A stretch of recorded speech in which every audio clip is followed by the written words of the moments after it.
स्वागत है आप सभी विद्यार्थियों का गायत्री कॉलेज सांचौर द्वारा संचालित ऑनलाइन क्लास में।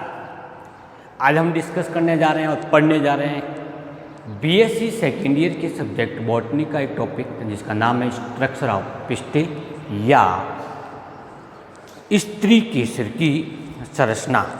इससे पूर्व एम्ब्रियोलॉजी से संबंधित कई टॉपिक के बारे में हम डिस्कस कर चुके हैं।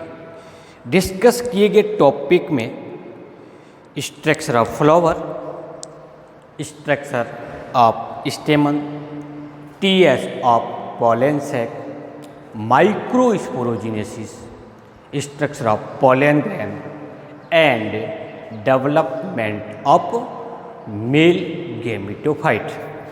विद्यार्थियों, आज हम पढ़ने जा रहे हैं पुष्प का चौथा चक्र, साइकिल ऑफ फ्लावर नंबर 4, जिसे गाइनोसियम कहते हैं।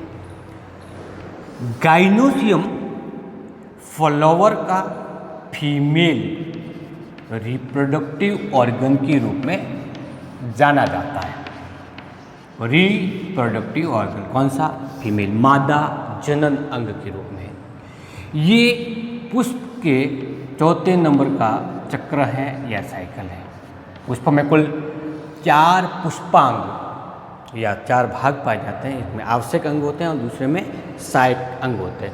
आवश्यक अंग वो होते हैं जो जनन क्रिया के लिए आवश्यक जनन संरचना जैसे युग्मक, फर्टिलाइजेशन और डेवलपमेंट ऑफ एम्ब्रियो से संबंधित होते हैं, वो आवश्यक कहलाता है। उसमें एक पुंकेसर होता है, दूसरा होता है गाइनोसियम या इस तरीके से।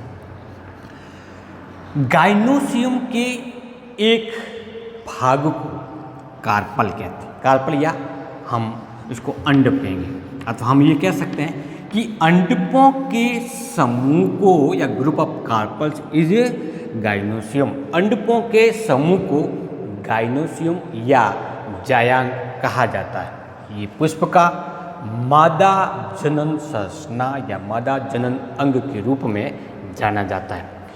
जब किसी पुष्प में केवल एक ही अंडप हो तो वो ही इसका अंडप कहलाएगा या कार्पल कहलाएगा, और वो ही इसकी संरचना गाइनोसियम कहलाएगी। अर्थात एक अंडपी पुष्प में गाइनोसियम भी वही संरचना होगी, अंडप भी वही संरचना होगी। लेकिन जब वो युक्तांडपी हो, सिनकार्पस कंडीशन में हो, तब बहुत सारे अंडप मिल करके एकल संरचना बनाएगी, उसको हम गाइनोसियम कहेंगे।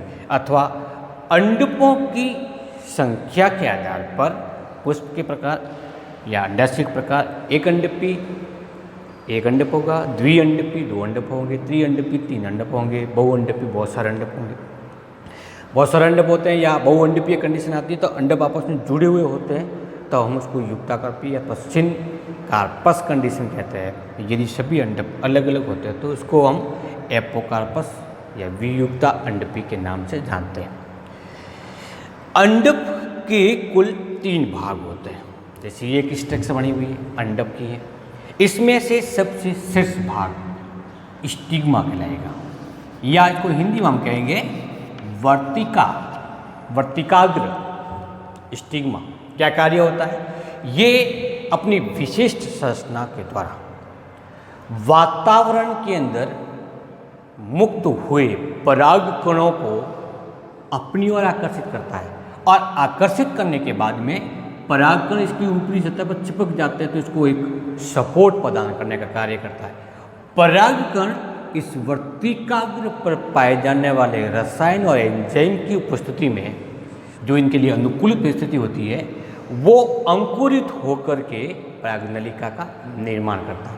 तो इस स्टिग्मा ने क्या स्टिग्मा ने काम ये किया, वातावरण के अंदर पाए जाने वाला परागकणों को आकर्षित किया, उसको एक स्थल प्रदान किया ताकि वो आसानी से अंकुरित हो सके। स्टिग्मा जाति विशेष के अनुसार अलग अलग प्रकार की हो सकती है।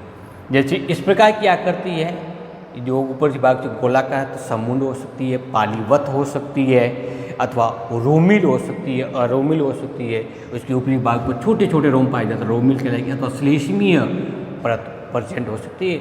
ये डिपेंड करेगा कि कौन से प्लांट का है, और दूसरा उसमें कौन से प्रकार का पॉलिनेशन पाया जाता है। तो पॉलिनेशन के अनुकूलन के लिए वर्तिकाग्र की स्ट्रक्चर में चेंजेज होते हैं या पाई जाती है।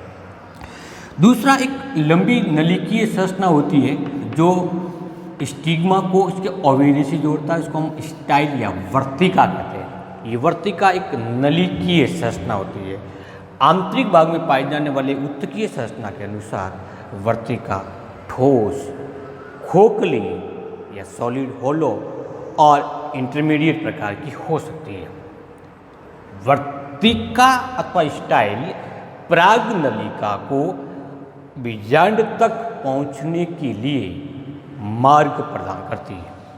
इसके आधारीय भाग, इसका कार्पल का आधारीय भाग जो फूला हुआ गोलाकार सामान्य संरचना होती है, इस स्ट्रक्चर को ओवेरी कहते हैं। ओवेरी के चारों तरफ पाई जाने वाली इस लेयर को या सराउंडिंग लेयर को ओवेरी वॉल के नाम से जाना जाता है। जब हम इस किसी ओवेरी का अनुप्रस्थ काटते हैं तब इसके अंदर छोटे छोटे कोष्ठक दिखाई देते हैं। इनको लोक्यूल या कोष्ठक नाम देते हैं। लोक्यूल्स के आधार पर ओवेरी अलग अलग प्रकार की हो सकती है। यदि एक ही कोष्ठक है तो यूनिलोक्यूल या एक कोष्ठकीय, दो कोष्ठक है तो बाइलोक्यूलर, तीन है ट्राइलोक्यूलर या त्रिकोष्ठकीय, चतुर्कोष्ठकीय, मल्टीलोक्यूल या बहुकोष्ठकीय हो सकते हैं। जहाँ पे लोक्यूल आपस में जुड़ते हैं, इसके बीच में एक संधि स्थल पाया जाता है। उस संधि स्थल की भित्ति पर या अंडाशय भित्ति पर एक विशिष्ट प्रकार की संरचना विकसित होती है जिनको ओव्यूल अथवा बीजांड कहते हैं। बीजांड की स्थिति अलग अलग प्रकार की हो सकती है, जिसको हम नेक्स्ट वीडियोज के अंदर या लेक्चर्स के अंदर पढ़ेंगे। ओव्यूल्स जिस संरचना द्वारा भित्ति से जुड़े होते हैं या जिससे उत्पन्न होते हैं उसकी देखो प्रेजेंटेशन तो बीजांडन्यासी संरचना करते हैं। तो बीजांड की ओवेरी में स्थिति इसका बीजांडन्यास कहलाता है। तो विद्यार्थियों, ये एक सामान्य से प्रकार की स्ट्रक्चर है जो कि कार्पल को निरूपित करती है। स्ट्रक्चर ऑफ पिस्टिल का अगला पार्ट जो एम्ब्रियोलॉजी की दृष्टि से हम पढ़ने जा रहे हैं वो है ओव्यूल्स। एंजियोस्पर्म में कितने प्रकार के ओव्यूल्स पाए जाते हैं और उसकी स्ट्रक्चर क्या है, तो हम अब क्या पढ़ेंगे। ओव्यूल्स के प्रकार कितने हैं, इसकी संरचना कैसे होती है, उसका डेवलपमेंट कैसे होता है और उसके अंतर्गत किस प्रकार से मादा जनन कोशिका अथवा युग्मकों का निर्माण होता है। सामान्य स्त्री केसर की संरचना के बाद में अब हम पढ़ रहे हैं स्ट्रक्चर ऑफ ओव्यूल्स। इसको पढ़ेंगे ओव्यूल्स, बीजांड की संरचना कैसे होती है। सामान्य रूप से अधिकांश पादपों में पाए जाने वाले बीजांड को हम प्रतीप बीजांड के नाम से जानते हैं। एनाट्रोपस प्रकार का ओव्यूल्स। जब इस बीजांड की संरचना देखी जाती है तो 100% पूर्ण रूप से मर्दुत्वकीय संरचना से निर्मित एक स्ट्रक्चर होती है जिसमें मुख्य रूप से 4 भाग होते हैं। पहले भाग को फ्यूनिकुलस अथवा बीजांड व्रंत कहते हैं। दूसरा भाग इस बीजांड काय के चारों तरफ पाए जाने वाले आवरण को इंटुगमेंट अथवा अध्यावरण कहते हैं। तो दूसरा पार्ट कौन सा हुआ, इंटुगमेंट का। तीसरा पार्ट मुख्य रूप से इसका बीजांड काय या न्यूसिलस होता है। बीजांड काय जिसके अंतर्गत भ्रूणकोश का निर्माण होता है। और एक होता है माइक्रोपाइल अथवा बीजांड द्वार। तो कुल कितनी संरचना हुई, बीजांड व्रंत, अध्यावरण, बीजांड काय और बीजांड द्वार। ये 4 प्रकार की संरचना मिलकर के बीजांड की संरचना को निरूपित करते हैं। इसके अलावा इसमें कभी कभी एपीस्टेटस, हाइपोस्टेटस और आर्बुटर नामक की विशिष्ट संरचनाएं भी इसके अंदर मौजूद होती है। तो हम इस स्ट्रक्चर के माध्यम से हम एक एक टॉपिक को पढ़ना प्रारंभ करते हैं। सबसे पहला भाग है फ्यूनिकुलस या बीजांड व्रंत। ये बीजांड व्रंत इस बीजांड को बीजांड या अंडाशय भित्ति से जोड़े रखने का कार्य करता है। ये मूल रूप से मर्दोतकीय संरचना होती है। ये बीजांड काय के जिस भाग से जुड़ता है इस स्ट्रक्चर को हाइलम या नाभिक नाम देते हैं। फिर देख लीजिए, बीजांड व्रंत बीजांड को ओवेरी की वॉल से जोड़ता है जिस जगह से बीजांड का निर्माण हुआ है, और हाइलम इस फ्यूनिकुलस को न्यूक्लियस अथवा बीजांड काय से संयोजित करने का कार्य करता है।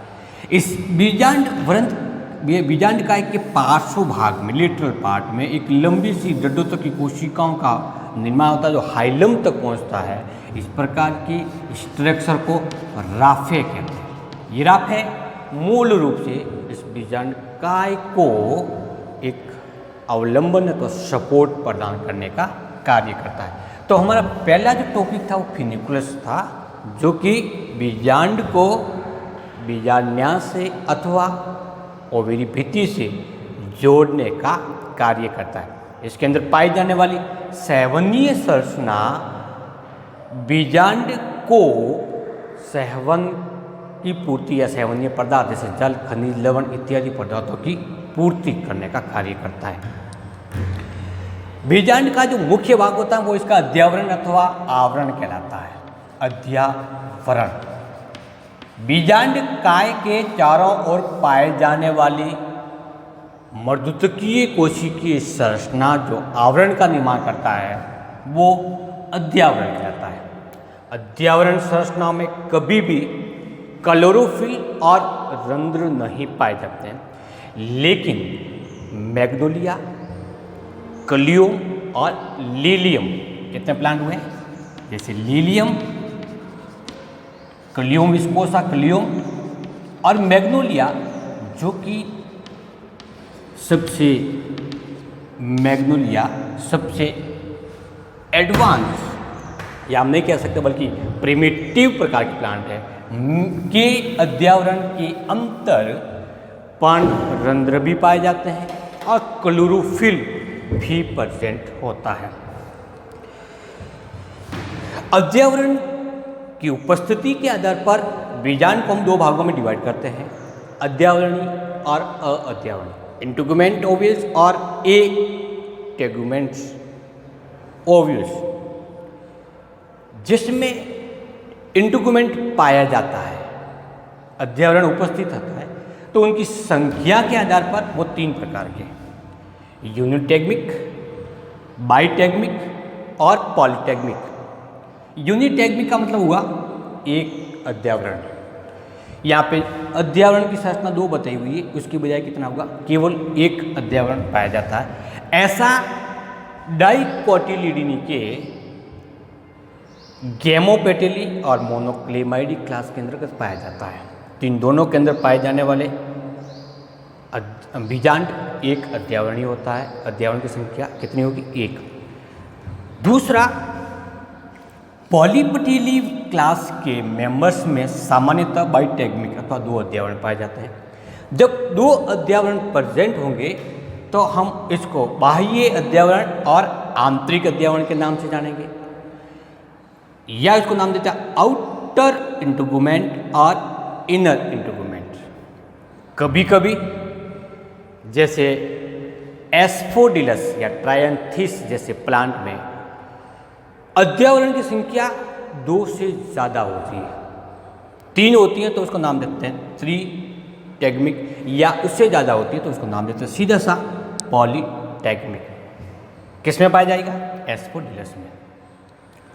हम ये कह सकते हैं कि अध्यावरण यदि प्रेजेंट है तो वो एकल अध्यावरणी, द्विअध्यावरणी या बहु अध्यावरणीय पाया जाता है। अधिकांश पादपों में बाइटेगमिक प्रकार के ओव्यूल्स प्रेजेंट होते हैं, और यही संरचना जब बीजांड आगे निषेचन के बाद में बीज में परिवर्तित होती है तो यही अध्यावरण बीज आवरण या सीड कोट का निर्माण करता है। उस स्थिति में यदि दो अध्यावरण है तो बाह्य अध्यावरण, बाह्य बीज छोल और आंतरिक बीज छोल का निर्माण होता है।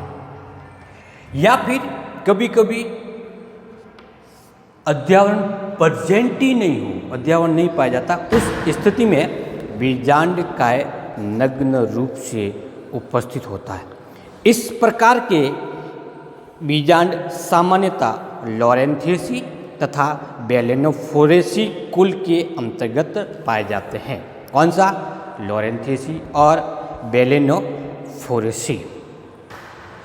जब बीजांड के अंदर अध्यवरण उपस्थित है तो एटेग्मिक कंडीशन क्यों बनी, अथवा हम ये कह सकते हैं बाइटेग्मिक से यूनिटेग्मिक बना होगा अथवा यूनिटेग्मिक से बाइटेग्मिक बना होगा। अधिकांश वैज्ञानिक यूनिटेग्मिक ओव्यूल्स को एडवांस मानते हैं, जबकि बाइटेग्मिक ओव्यूल्स को प्रिमिटिव मानते हैं। वैज्ञानिकों का मत है कि दो अध्यवरण आपस में जुड़े और जुड़ने के फलस्वरूप केवल एक अध्यवरण उपस्थित रहता है, अर्थात दोनों अध्यवरण के फ्यूज होने से या संयुक्त होने से एकल अध्यवरणीय संरचना का निर्माण हुआ। ऐसा सामान्यतः रेनेनकुलेसी तथा पेप्लियोनेसी कुल के पादपों में पाया जाता है। या फिर कुछ वैज्ञानिकों का ये भी मत है कि सोलेनेसी जैसे पादपों में दोनों अध्यवरण में से केवल एक अध्यवरण का विकास हुआ जबकि दूसरे अध्यवरण का विकास नहीं हुआ, जिसके फलस्वरूप पुनः यूनिटेग्मिक प्रकार के ओव्यूल्स विकसित हुए। अध्यवरण के आधार पर कह सकते हैं कि यूनिटेग्मिक ओव्यूल्स पादपों में एडवांस प्रकृति के पाए जाते हैं। इस इंटीगुमेंट या अध्यवरण का कार्य क्या है? तो मूल रूप से ये अध्यवरण इस बीजांड काय को सुरक्षा प्रदान करने का कार्य करता है। इंटीगुमेंट के बाद में इसका मुख्य संरचना बीजांड काय, न्यूक्लियस या बीजांड काय, ये मूल रूप से पैरेन्काइमेटस सेल से निर्मित होने वाली एक संरचना होती है जो अध्यवरण से घिरी हुई होती है। और इसी बीजांड काय की कुछ कोशिका आर्किस्पोरियल सेल्स के रूप में कार्य करते हुए मेगा स्पोर मदर सेल अथवा मेगा स्पोरेंजियम का निर्माण करते हैं। बीजांड में सामान्यतः एक ही बीजांड काय पाया जाता है। फॉर एग्जांपल ये एक बीजांड काय की स्ट्रक्चर है ये। तो यदि एक पाया जाता है तो उसको यूनिन्यूक्लिएट के नाम से जाना जाता है। लेकिन कभी कभी जैसे फॉर एग्जांपल ईगल मार्मोलस के अंदर ऐसा देखा गया है कि यहाँ पर एक बीजांड काय के स्थान पर दो बीजांड काय पाए जाते हैं। कितने हुए? दो। तब उसको नाम देते हैं बाई न्यूक्लिएट। लेकिन ध्यान देने वाली बात यह है कि अधिकांश बीजांड होते हैं वो एकल बीजांड काय या यूनिन्यूक्लिएट प्रकार के होते हैं। सामान्यतः इस मर्दुतकीय कोशिकाओं का अथवा बीजांड काय की कोशिका का भ्रूण परिवर्तन के दौरान पोषण के रूप में उसका उपयोग कर लिया जाता है। अर्थात जैसे भ्रूण का परिवर्तन हो जाता है बीजांड काय की सेल्स समाप्त हो जाती है या बीजांड काय समाप्त हो जाता है।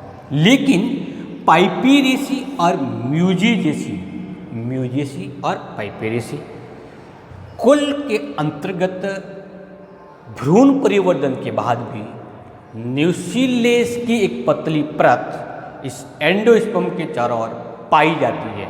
उस परत को पेरिस्पर्म अथवा प्री भ्रूण कोश के नाम से जाना जाता है। ध्यान दीजिए वापस इसको कि सामान्यतः बीजांड काय की कोशिका भ्रूण परिवर्तन के दौरान ही समाप्त हो जाती है, लेकिन पाइपेरेसी और म्यूजेसी फैमिलीज के प्लांट में बीजांड काय भ्रूण परिवर्तन के बावजूद भी या भ्रूण परिवर्तन के बाद भी एक पतली परत के रूप में पाई जाती है। उसको पेरिस्पर्म कहते हैं। कभी कभी भ्रूण और बीजांड काय की कोशिकाओं के नष्ट हो जाने के कारण या विघटित होने से एक कैविटी का निर्माण हो जाता है और उसमें ऐसा लगता है कि इस कैविटी के अंदर एम्ब्रियो सेक विद्यमान होगा, लेकिन ऐसा नहीं होता। उस स्थिति को नाम देते हैं स्यूडो एम्ब्रियो सेक या कूट भ्रूण कोश। किसके कारण उत्पन्न होता है? बीजांड काय की कोशिकाओं के विघटन से। ऐसा सामान्यतः पोडोस्टेमेसी कुल के अंतर्गत देखा गया। बीजांड काय की कोशिका जैसे इस प्रकार की कोशिका की संरचना तो मर्दूतकीय कोशिका होती है। इसकी सबसे बाह्य परत होती है, उसको हम एपिडर्मिस कहते हैं। एपिडर्मिस के नीचे पाई जाने वाली इस कोशिका को हाइपोडर्मिस कहेंगे। एपिडर्मिस के नीचे स्थित कोशिका जो हाइपोडर्मिस प्रकृति होती है, वो कोशिका ही सीधे आर्कीस्पोरियल सेल्स के रूप में प्रयुक्त हो जाए तो ऐसे बीजांड को टेन्यूनिसुलेट बीजांड कहते हैं। बीजांड इकाई की कौन सी कोशिका? हाइपोडर्मिस की कोशिका यदि आर्कीस्पोरियल सेल्स के रूप में कार्य करती हुई मेगास्पोर का निर्माण करते हैं तो मेगास्पोरेंजियम का निर्माण करते हैं तो उसको नाम देते हैं टेन्यूनिसुलेट अथवा तनून बीजांड इकाई। लेकिन यदि इस हाइपोडर्मिस के नीचे स्थित कोशिकाएं अथवा सब हाइपोडर्मल सेल्स यदि आर्कीस्पोरियल सेल्स के रूप में प्रयुक्त होती है तो ऐसे बीजांड को क्रेसीन्यूसिलेट अथवा स्थूल बीजांड इकाई के नाम से जाना जाता है। स्थूल बीजांड इकाई बीजांड में हमेशा आर्कीस्पोरियल सेल्स सब हाइपोडर्मल प्रकार की होती है। कभी कभी बीजांड इकाई की एपिडर्मिस कोशिका के विभाजन के कारण, किसके कारण? एपिडर्मिस कोशिका के विभाजन के कारण आर्कीस्पोरियल सेल्स सब हाइपोडर्मल स्थिति में आ जाती है। इस कारण उत्पन्न होने वाले बीजांड को स्यूडोक्रेसिनुलेट अथवा कूट स्थूल बीजांड इकाई कहते हैं। क्या कहेंगे? कूट स्थूल इकाई बीजांड। इस प्रकार से बीजांड इकाई की कोशिका जो कि आर्कीस्पोरियल सेल्स के रूप में प्रयुक्त होती है, मियोसिस और माइटोसिस डिवीजन के द्वारा एंडोस्पर्म का निर्माण करती है। एंडोस्पर्म को निर्माण करने वाली कोशिकाओं का आधार कितने प्रकार का होगा? मुख्य रूप से दो, तनु और स्थूल, और कभी कभी स्थूलीय तनु संरचनाएं वो स्थूलीय संरचना के रूप में परिवर्तित हो जाती है, उसको नाम देते हैं हम कूट प्रकार की। बीजांड इकाई के बाद में बीजांड इकाई का वह क्षेत्र जो अध्यावरण के द्वारा आवरणित नहीं होता है उसे माइकोपाइल अथवा बीजांड द्वार कहते हैं। कौन सा भाग? वो भाग जो कि बीजांड अध्यावरण के द्वारा ढका हुआ नहीं होता, घिरा हुआ नहीं होता। इस प्रकार की ये स्ट्रक्चर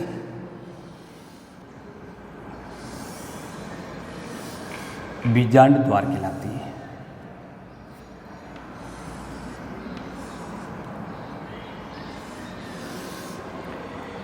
बीजांड द्वार का वो भाग जो केवल और केवल आंतरिक अध्यावरण से निर्मित होता है। जब अध्यावरण या बीजांड द्वार दो अध्यावरण द्वारा निर्मित होता है और केवल आंतरिक अध्यावरण द्वारा ढका होता है तो इसको हम एंडोस्टोम नाम देते हैं। और जो भाग इसके बाह्य अध्यावरण द्वारा निर्मित होता है इसको हम एक्सोस्टोम नाम देते हैं। और यदि एक ही अध्यावरण से निर्मित है तो एंडो और एक्सोस्टोम के अंदर कोई विभक्तीकरण नहीं होता है। जब बीजांड द्वार दो अध्यावरण से निर्मित होता है उस स्थिति में होगा क्या? इसकी स्ट्रक्चर इस प्रकार से देखने को मिलेगी।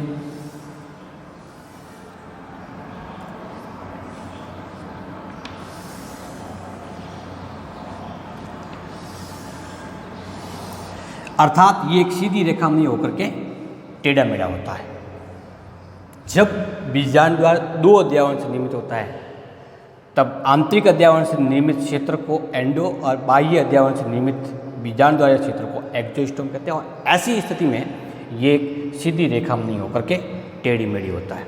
इस बीजांड द्वारीय क्षेत्र के अंतर्गत श्लेष्मीय पदार्थ जो कि बीजांड इकाई कोशिका के द्वारा स्थित होता है भरा हुआ होता है और यही क्षेत्र परागनलिका को बीजांड में प्रवेशित करने हेतु निर्देशित करती है। तो माइकोपाइल का क्या कार्य हुआ? माइकोपाइल परागनलिका को भ्रूण कोश में अथवा बीजांड में प्रवेशित करने हेतु निर्देशित करती है। बीजांड में पाई जाने वाली विशेष संरचना जैसे फिनिकल्स, न्यूसिलस, माइकोपाइल्स और हाइलम के बाद में अब हम डिस्कस करने जा रहे हैं इसके अंदर पाई जाने वाली विशेष प्रकार की स्ट्रक्चर। विशेष प्रकार के स्ट्रक्चर में इस फिनिकुल्स क्षेत्र के अंदर पाए जाने वाले वो क्षेत्र वो संरचना जो परागनलिका को निर्देशित करती है बीजांड की ओर बढ़ने के लिए, उसको आर्बूटर कहते हैं। यह क्षेत्रों का नाम देंगे। इस एंडोस्पर्म को इस शैलेजा में धंसने से और माइकोपाइल से बाहर निकलने से रोकने के लिए विशेष प्रकार की अवरोधकीय संरचना पाई जाती है, डर्टोतक कहलाती है। वो हाइपोस्टेटस और एपिस्टेटस कहलाती है। जबकि इस एंडोस्पर्म के चारों तरफ पाए जाने वाले पोषक प्रकार की कोशिका को एंडोथीलियम नाम देते हैं। तो कुल कितने प्रकार के हुए? एंडोथीलियम, एपिस्टेटस, हाइपोस्टेटस एंड आर्बूटर। ये इस बीजांड के अंदर पाई जाने वाली विशेष स्ट्रक्चर होती है। तो सबसे पहले हम बात करते हैं एंडोथीलियम की। सामान्य रूप से ये गेमोपेटेली क्लास के मेंबर्स के अंदर पाई जाती है। होता क्या इसमें?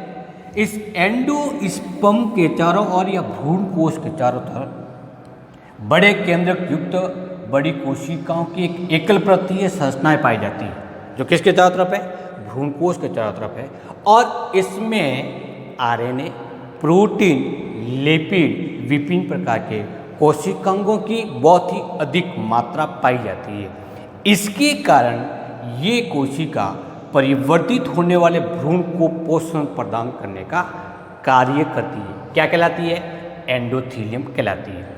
क्योंकि बीजांड काय के चारों ओर पाई जाने वाली संरचना है जो कि भ्रूण कोश के चारों ओर है, वो पोषण प्रदान करते हैं भ्रूण का। अब ये कोशिका विशिष्टीकृत हो गई, एक आवरण के रूप में हो जाती है। इसीलिए इस परत को अध्यावरणीय टेपिटम अथवा इंटुगुमेंट्री टेपिटम के नाम से भी इसको जानते हैं। सामान्यतः इसकी उपस्थिति देखे जाते हैं तो ये एकल परतीय संरचना होती है, केवल कितनी? एक। लेकिन हेलिएंथस एनुस सूरजमुखी में ये 10 से लगा करके 13 परतीय संरचना पाई जाती है। क्या कार्य करेगी ये? बीजांड काय के स्थान पर परिवर्तित होने वाले भ्रूण को पोषण प्रदान करने का कार्य करती है। जबकि बेलेनिनाइटिस के अंतर्गत पाई जाने वाली एंडोथीलियम की कोशिकाएं कैसी होगी? बहुकेंद्रकीय होती है, बहुकेंद्रकीय। जबकि अन्य सभी प्रकार के पात्रों में उपस्थित एंडोथीलियम की कोशिका एक केंद्रकीय ही होती है। बीजांड में पाई जाने वाली विशेष संरचना का एंडोथीलियम सारांश रूप में यदि कहें तो ये भ्रूण कोश में पाई जाने वाली विशिष्ट बीजांडिकाई कोशिका होती है, जिसका आकार बड़ा होता है। प्रचुर मात्रा में इसके अंदर खाद्य पदार्थ, कोशिकांग, प्रोटीन पाए जाते हैं। सामान्यतः एक केंद्र की होती है और पोषण प्रदान करने का कार्य करती है। एंडोथीलियम के बाद में सेकेंड एपिस्टेटस और हाइपोस्टेटस। बीजांड में भ्रूण कोश को बीजांड व्रंत में अथवा बीजांड द्वार से बाहर निकलने से रोकने के लिए इसके इस भाग पर और इस भाग पर बीजांड काय की कुछ कोशिकाएं लिग्निनीकृत हो जाती है। इसको ही स्टेस के नाम से जानते हैं। इस भ्रूण कोश के ऊपरी भाग में पाई जाने वाली वे कोशिकाएं जो भ्रूण कोश को बीजांड व्रंत में धंसने से रोकते हैं, इस प्रकार की कंडीशन को हाइपोस्टेस का नाम देते हैं। कैसी कोशिका होगी? लिग्निनीकृत कोशिका होती है, लिग्निनीकृत कोशिका। और ये कोशिका क्या करेगी? एंडोस्पर्म को बीजांड व्रत में धंसने से रोकने का कार्य करता है, ऐसा सामान्य तौर पर। अम्बेलिफेरी और यूफोर्बिएसी कुल के मेंबर्स में मिलता है, जबकि कैस्टिलिया व कॉस्टुटस के अंतर्गत पाई जाने वाली कोशिका है जो इस भ्रूण कोश या एंडोस्पर्म और बीजांड द्वार के मध्यम भाग पाई जाती है, और ये कोशिका इस परिवर्तित होने वाले भ्रूण कोश को बीजांड द्वार से बाहर निकलने से वो रोकता है। इसी स्ट्रक्चर को हम एपिस्टेस के नाम से जाने जाते हैं। तो ये दो प्रकार की संरचना है, मूल रूप से भ्रूण कोश को धंसने से अथवा बीजांड द्वार से बाहर निकलने से रोकने में सहायक होता है। इसके अतिरिक्त हाइपोस्टेस की कोशिकाएं वृद्धिशील भ्रूण की सीमा निर्धारित करने के साथ साथ में विशेष प्रकार के एंजाइम और हार्मोन का स्रावन करते हैं, जो कि भ्रूण के या भ्रूण कोश की वृद्धि के लिए आवश्यक होता है। एक और प्रकार की संरचना जिसको हम आर्बुटर अथवा सेतु कहते हैं, ये सेतु मूल रूप से पराग नलिका को बीजांड में प्रवेश करने के लिए निर्देशित करती है। सामान्य तौर पर ये संरचनाएं बीजांड वृंत पे पाई जाती है अथवा प्लेसेंटल स्टेज के अंदर पाई जाती है। बीजांड वृंत अथवा फिनिकुल पर उपस्थित होने पर इसे फिनिकुलर प्रकार का अथवा बीजांड न्यासी स्थल पर पाए जाने पर उसको प्लेसेंटल अथवा बीजांड न्यासी सेतु के नाम से जानते हैं। तो इस प्रकार से प्रिय विद्यार्थियों, आज हमने डिस्कस किया पिस्टल के स्ट्रक्चर और ओव्यूल की संरचना के बारे में। बीजांड अथवा ओव्यूल्स निषेचन के बाद में बीज में परिवर्तित होता है। हम अगले वीडियो में डिस्कस करेंगे कि इस बीजांड का डेवलपमेंट कैसे होता है। जय हिंद, नमस्कार।